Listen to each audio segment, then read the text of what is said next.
So, Vajra Ma, I am so Good glad to be back morning. with you. I'm delighted to be here. Yeah, Really, really excited to talk with you.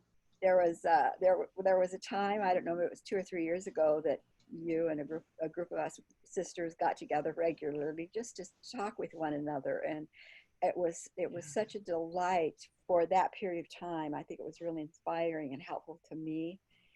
And then I've just Yeah. watched as you then just stepped out into the world, with who you are and what you know and the wisdom that you've had over the years. And so much of it has been around working with those souls in female bodies and what Yeah. that means, in ways that I mean, I so value that female body and the soul doing the work through the female body. But talk to me about your experience and understanding about us souls in the female bodysuit. What do you know about that? Yeah. Well, I do know that I've worked with women in circles, ritual circles, where we access an instinctual way of working with drum and rattle and voice and sound and movement and devotional intention. And I've also worked in a more formal way teaching women a particular practice called the Tantric Dance of Feminine Power, which we source from the womb and from the pleasure that women are capable of experiencing in the body, whether that's sensual or sexual or just plain physical pleasure. I know this, that women um, have a capacity that men don't have naturally, and men have to learn it and cultivate it. Women get something like this. In Tantra, they say women understand something in a day, it takes a man a year.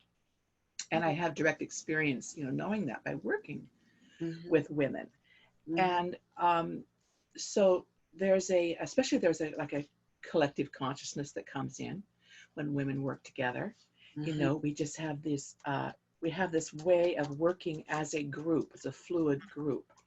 And what I find exciting, Sharon, is that science is catching up with what human beings have known for years about how women function and women's capacity to to perceive spiritual knowledge and wisdom through the body.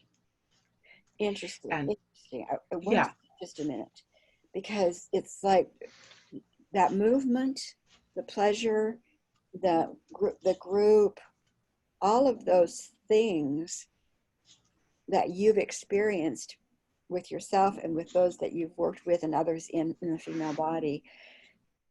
And like you say, a consciousness that's unique to those of us in female bodies, and a spiritual awareness. It reminds me again of that murmuration field of the starlings, how I've also seen that as representative of how women move, and they move in a group and sometimes over here, but they're never disconnected from the group. I mean, they are doing this, but there's still that group connection. Does yeah, that kind of how, yet another way of saying what you just said? yeah. I think it's a beautiful way of saying it. It's a very, very real web of communication that Mm, happens. mm, Yeah. And it's like, when it's like when you've been away from a friend for a long time, you get back together, a woman, it's like, oh, no time passed. You're right there, you that's right. know. That's right. Um, what I'm excited about is and in terms of the science catching up with this, Yeah. because I think if women and men would really understand the distinctions of the female body, we would have more respect for women, and we wouldn't have this female erasure going on with saying, any man can be a woman. He just says he's a woman. So there's a lot of laws being passed that just say gender identity, it determines your sex. And there's no real understanding of the real visceral and behavioral distinctions between the sexes. One of the things that's distinctive to women is oxytocin, and that is called the bonding hormone. And men have it too, but testosterone kills it off.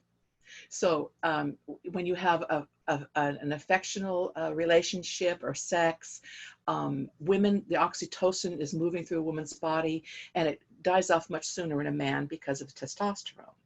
And the oxytocin is the hormone that everybody gets cortisol and adrenaline excreted from their adrenals when they're under stress. But women, the oxytocin in women makes women tend to go towards tend and befriend instead of the male response, which is fight or flight. And so its oxytocin has an ameliorating effect on the stress hormones of cortisol and adrenaline. Stop. I mean, that's really, really important because what I've always heard is when we're under stress, we go into natural fight, flight, or flee. And what you're saying is that there is a chemical within the female physiology Yes. that does something different. So say that again. Yeah, it's oxytocin. It's a hormone. It's actually the hormone that induces labor in a woman and also helps her release breast milk. It's the hormone that comes forward in physical affection and sex. And so in women, it's much more prominent because it's not killed off by testosterone. So when we face stress, a man or a woman faces stress, the male response is fight or flight, or fight or flight, like you said. But in women, the oxytocin operates to ameliorate that damaging effect of the cortisol and adrenaline that's been released in stress. And women then, it's been called tend and befriend. Women tend to collect together, to befriend others, to tend to the situation.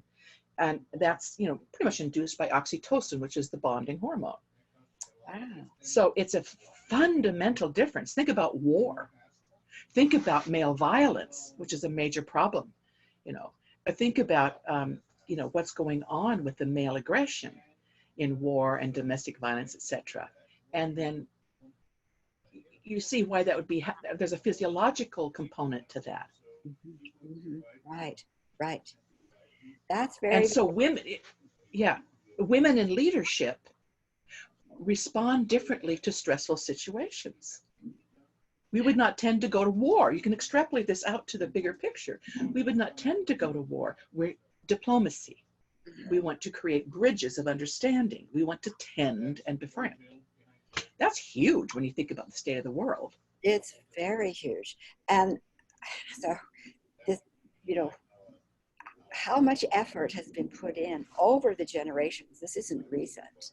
How much effort has been put in to so diminish a woman and make their natural friend and befriend, for one thing, gathering together, moving together, having conversations. We have been made to think that that is somehow weak and not desirable.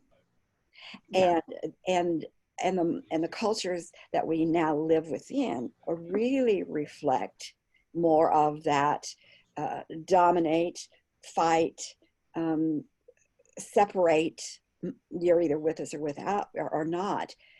But you have to make women somehow diminish, programmed to be diminished, think they're diminished.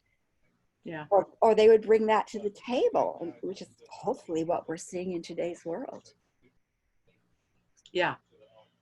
Yeah, it has profound implications. Mm-hmm. Yeah. Mm-hmm. It does. Right. It does. And so that female body itself has a whole different energy about it as we talk about contributions and the way we see the world. Yeah, and sexually too. And sexually, because that's why we've been sexually repressed, is because our capacity for sexual pleasure and linked to the mystical experience. So the physiological is more than just the hormonal, and we meet and we want to be friends and we want to converse and we want to say, how do we help each other? What else is it? It's also related to the sexual experience. The female has a naturally more mystical access or a mystical experience in sexuality naturally, and that is because in orgasm, women experience the orgasm in the ventral midbrain, it's called, which is actually where the third eye, the mystical third eye is located, and it's also where the dopamine is concentrated, the dopamine cell group. And women exude more dopamine in a sexual experience. And it's dopamine that takes you into the euphoric state. And it's dopamine and the third eye that takes you into a more mystical experience with sexuality. So if women, That's profound. yeah, because if Go women ahead. expect their sexual experience to be modeled by the male experience, they've themselves cut themselves off from flowing into a new consciousness, which is more their natural, moving into the mystical experience. I kind of missed which one you were talking about, male or female. Female. With women, because we use male models for everything, really, don't we? I Yeah, mean, the male experience right. is how you lead. This is how you have sex. This is why you have sex, etc. And so and I'm just speaking from personal teaching experiences that I've been taught as youngers. Then the only reason for a sexual experience for a woman is to have a baby.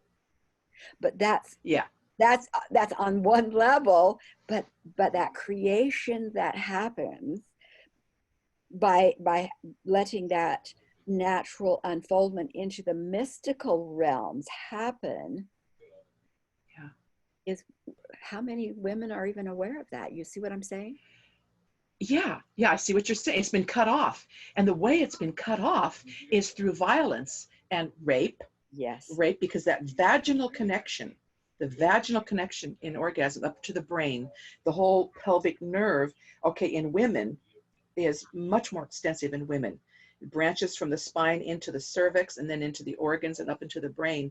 And that neural network is much more extensive in women. And that's why raping women or denigrating women, even without physical violence, makes women close down that spinal, that nerve, neural network, and Yeah. lose that connection to the spiritual dimension of our sexuality. You really, put your finger on it. Yeah. Yeah. Yeah. Right. Well, that is something for our listeners to think about.